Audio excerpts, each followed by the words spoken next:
A 48-year-old black executive entered her own upscale hotel only to hear, "Sorry, we're at capacity. Registered guests exclusively." She didn't debate. She dialed one number, and everything shifted. She hadn't wanted elaborate treatment, no celebration, no fanfare, simply a room key, a comfortable bed, and one evening to decompress before an unexpected board session she decided to attend personally. However, when Vanessa Claiborne pushed through the spinning glass entrance of the Oakmark Grand Hotel in downtown Des Moines, nothing unfolded as anticipated. She entered with that understated assurance that doesn't demand notice. Her leather flats moved silently. Her fitted trousers weren't ostentatious, and her shirt, a muted blue silk, was neat yet unremarkable. A cloth bag rested on her shoulder. No aide, no retinue. She appeared like any patron, or perhaps someone hoping to become one. At the registration counter, a young clerk was nibbling her pen's tip, her artificial nails clicking against the keys. She glanced upward and delivered a practiced smile, the type saved for individuals you're preparing to dismiss. "Checking in," Vanessa responded with courtesy. "Absolutely, under Claiborne." "Vanessa." The clerk's fingers danced across the keyboard, then halted. She blinked, her expression tightening. I'm not finding any booking under that name." "No worries. There's always a suite reserved for me. My company actually owns this place." "We're at full capacity this evening." The clerk's manner shifted subtly. "You'd require a confirmed reservation to remain here, guests exclusively." Vanessa's expression remained pleasant, but something in the atmosphere changed. She peered beyond the clerk to the brass nameplate mounted behind her, Oakmark Grand, A. Claiborne Property. Her name wasn't merely on a booking. It adorned the establishment. "I am a guest," she stated calmly. "Beyond that, this hotel belongs to me." The clerk blinked once more. Momentarily, she appeared startled, as though Vanessa had declared herself royalty. Then her mouth twisted into a doubtful grin. "You own the Oakmark?" Vanessa confirmed with a nod. Composed. The clerk reached toward the desk telephone. "I'll need to contact the manager." "Please do." Throughout the lobby, a couple in golf attire glanced over. A gentleman by the fireplace cocked his head. Vanessa sensed it, the transformation. That recognizable burden. The expression that suggested someone must be deceiving. "And we believe we know who." Minutes passed before a lanky man with an askew tie and clipboard emerged from a side entrance. His badge displayed, Assistant Manager, Neil Dorrance. He assessed Vanessa and immediately began speaking with manufactured cheerfulness. "Good evening. Is there an issue with your booking?" "She claims ownership of the hotel," the receptionist announced, somewhat too loudly. Neil paused. Vanessa maintained eye contact. "I don't claim anything. I do own it. My name is Vanessa Claiborne. You'll discover it on every quarterly statement and executive board communication. I'm here for one evening. You should maintain a suite under the owner allocation." Neil adjusted his spectacles. "Certainly. Just allow me a moment, please." He turned away, muttering something into his radio. Vanessa stood motionless. She didn't fidget or elevate her voice. But the atmosphere grew heavier. That's when security materialized. Not confrontationally, not physically, but sufficiently to communicate a message. One positioned near the elevators. Another beside the coffee station. Just in case. Vanessa's focus didn't waver. She didn't react. But internally, she experienced it, that silent fire building in her chest. Not simply because they failed to recognize her, but because they assumed she didn't belong. Again. She could have produced identification. She could have displayed emails, ownership documents, photographs from the ribbon-cutting ceremony 6 years prior. Instead, she stepped aside, retrieved her phone, and placed one call. That's all she required. But she understood this wasn't merely about accommodation. It concerned something far more profound. And the people surrounding her were about to discover that the difficult way. Vanessa didn't pace. She didn't exhale heavily, check the time, or begin recording as some might have. She simply stood near the marble column, phone still in hand, quietly waiting. The conversation lasted merely 26 seconds. She didn't need extensive explanation. She didn't even raise her voice. Simply provided her location, her name, and said, "I've been refused entry to my own establishment. I need this resolved immediately." Then she waited. At the front counter, the receptionist continued typing, as if the screen might somehow alter reality. Neil, the assistant manager, returned carrying a folder. He appeared nervous. But seeing Vanessa still standing there calmly, he attempted a different approach. "Ms. Claiborne," he said, emphasizing the surname this time. "I believe there's been confusion." "We just need to verify," Vanessa interrupted gently. "You may verify whatever you wish. I'm not leaving." Neil looked past her toward the security guard, who remained stationary. The staff found themselves in a quiet standoff, uncertain whether to escalate or apologize. Neither choice seemed secure. She observed the surroundings. 3 women seated by the window whispering behind their palms. A young man clutching his laptop partially open, pretending not to listen. The doorman had stopped greeting arrivals. That's when she noticed it, the receptionist checking her phone beneath the counter. Scrolling, searching, probably Googling her name. Probably expecting nothing. It would have been amusing if it weren't so familiar, because it always unfolded identically. People thought they knew what authority looked like, what leadership sounded like, what ownership wore. And someone like her, brown skin, textured hair arranged in a neat style, no designer handbag, no flashy jewelry, she didn't match their image. So they questioned it. That's what stung.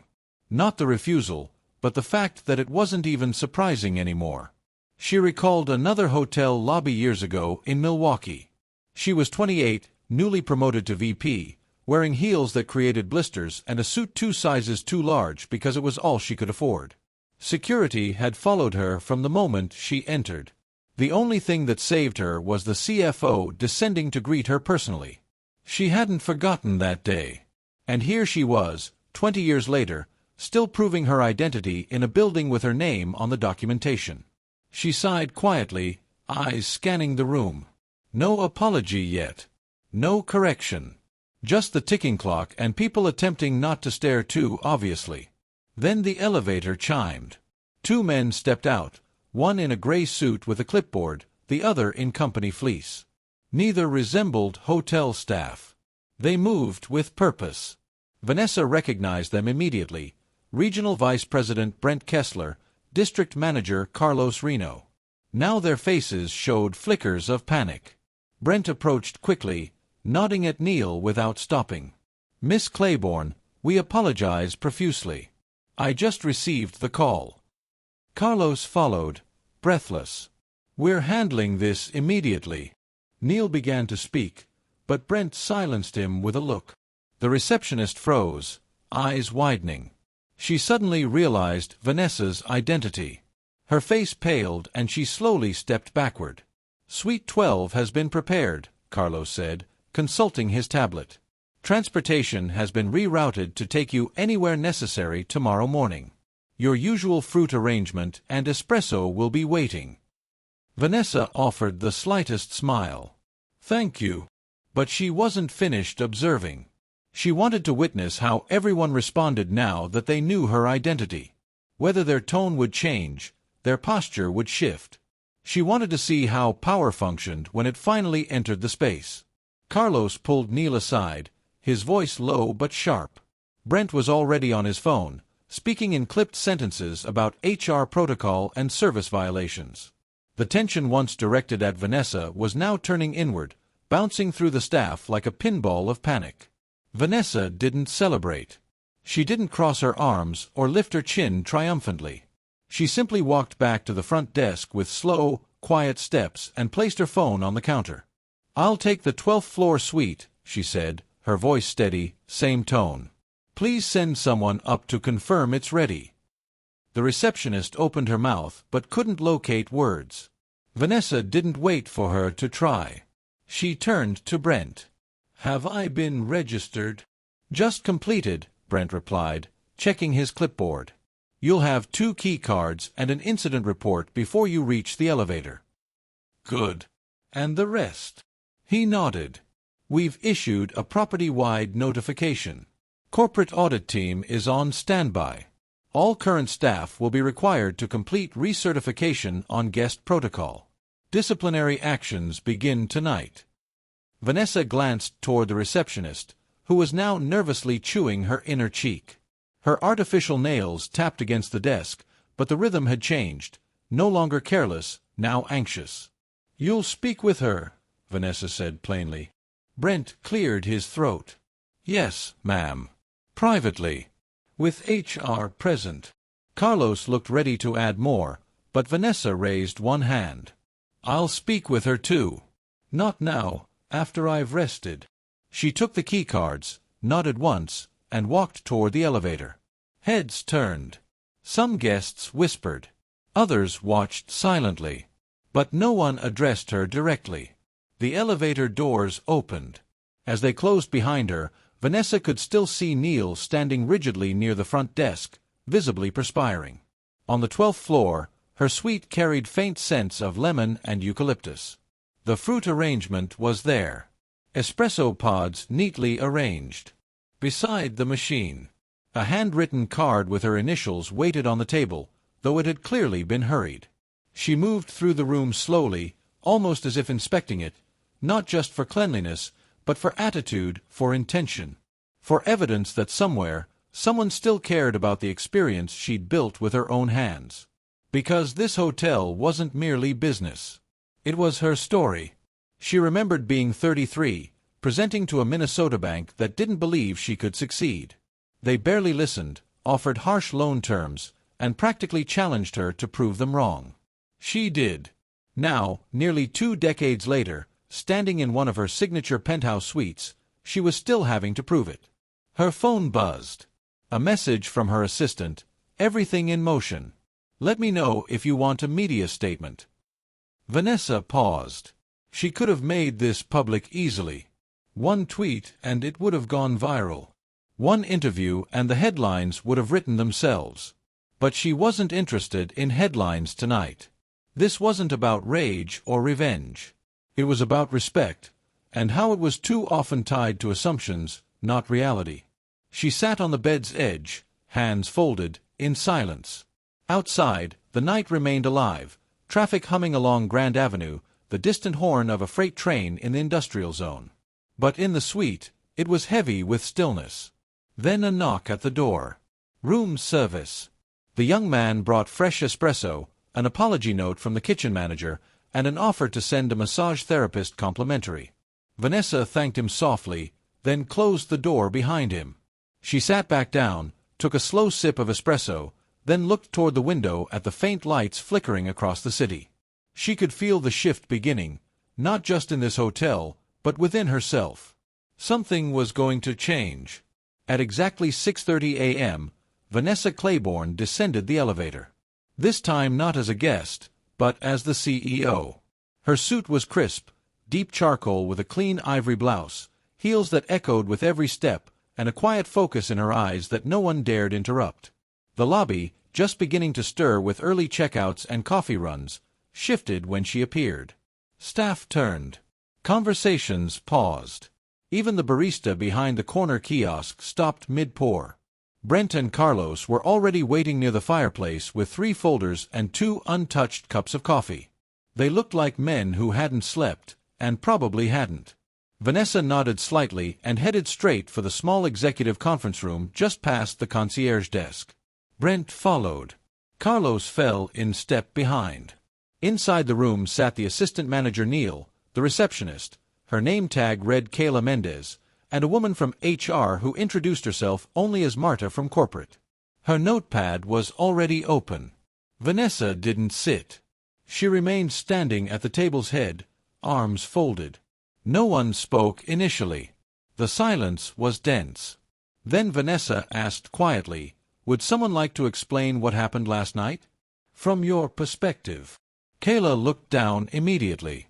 Neil cleared his throat but couldn't find words. Vanessa waited.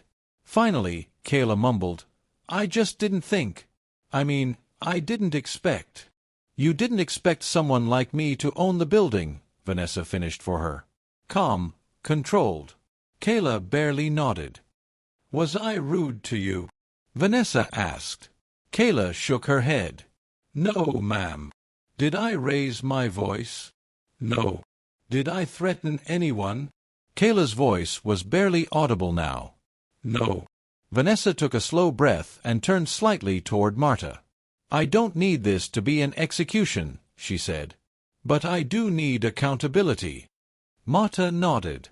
"Understood." Carlos interjected, "We're prepared to issue a formal write-up and remove her from front desk rotation until recertification is complete. Neil will be placed on administrative review pending further interviews." Vanessa nodded once, then finally sat down. She turned toward Kayla again. "How long have you worked here?" "4 months." "And in that time, how often have you thought about who built this hotel? Where it came from?" Kayla hesitated. "I guess I just assumed it was some corporation, a group of investors or something." Vanessa let the moment hang. "Do you know how many properties I've built across this country?" Kayla shook her head. 17. From Baltimore to Phoenix. Every one designed with intention. Luxury made accessible. Service made human. I built this brand because I was tired of being treated like a shadow. So tell me why, when I walk into my own lobby, I'm still invisible to the people working under my name. The question wasn't angry. It was tired. Honest. Heavy. Kayla looked like she wanted to disappear into her chair. Neil stared straight ahead, face red. Carlos spoke again. "We've already drafted a memo that will go out to every Claiborne property today. Mandatory staff-wide inclusivity training. A reset. No exceptions." Vanessa looked at him. "Make sure it's not just another box to check. I don't want people memorizing scripts. I want them understanding what respect looks like when you think no one's watching." Brent finally spoke. "We'll make it real." She stood again. The meeting was over. As she walked out of the conference room, the lobby seemed to straighten itself. Staff scrambled, some nodding nervously. But she didn't acknowledge them, not yet. She wasn't interested in performance. She was looking for change. But before she left the hotel, there was still one more conversation she needed to have, and it had nothing to do with policy. Vanessa waited until the morning rush had thinned out. She gave it time, not for dramatic effect, but so no one could hide behind distraction. No ringing phones. No fake smiles for entering guests. Just stillness and truth.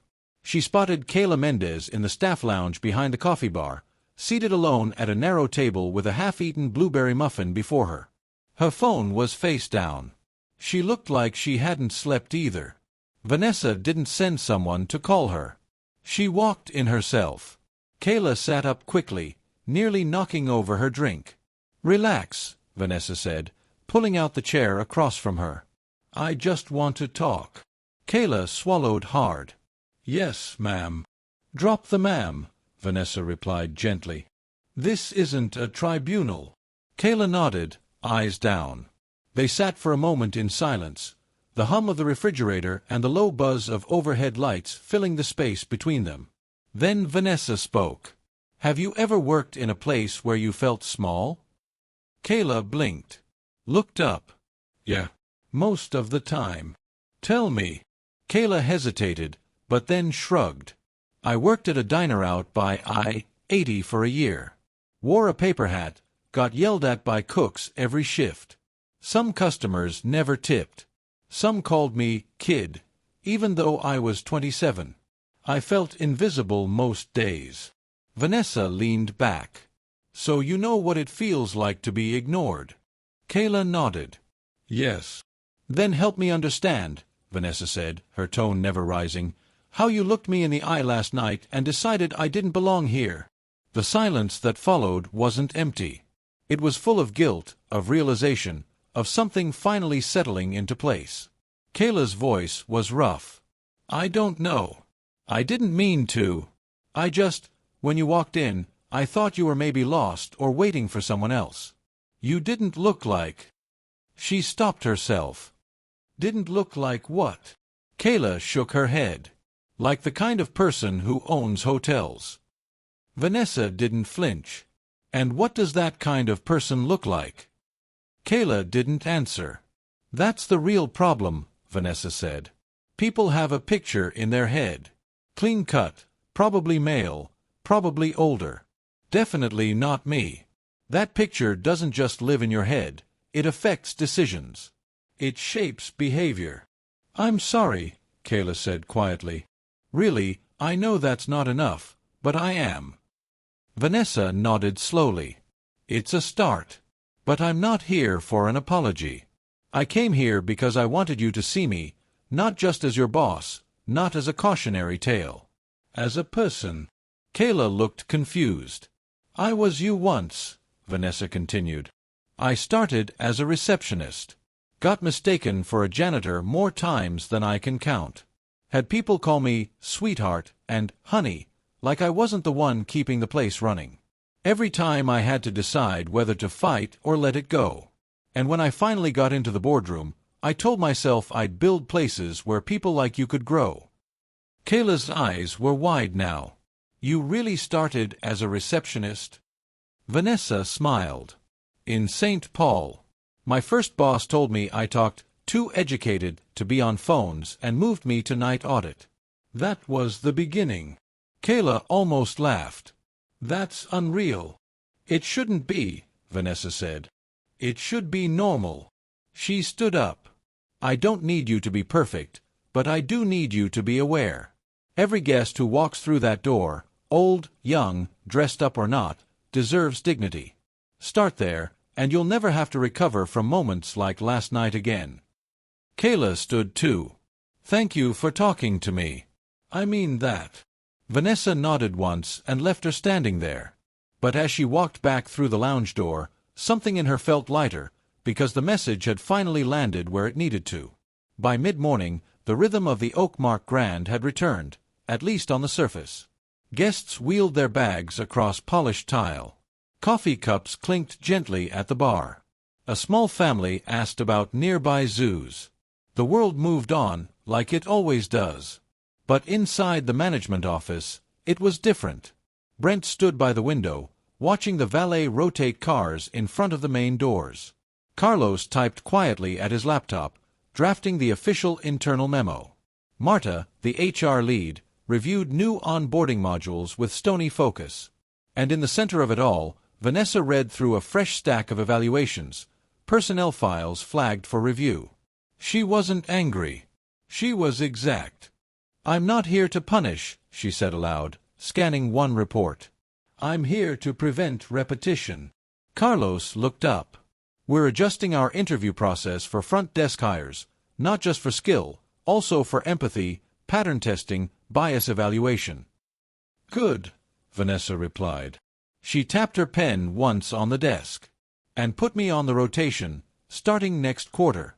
I'll show up at random properties quietly, like I did here. Brent raised an eyebrow. You want to be what? A secret guest. Not secret, she said. Just anonymous until I'm not. Carlos grinned slightly. That's going to make a lot of people nervous. Good, she said. Let them sit in it. The real version of this job doesn't come with warnings. She stood, slipping the papers into a folder. Have the new training go live by next Friday. Include story modules.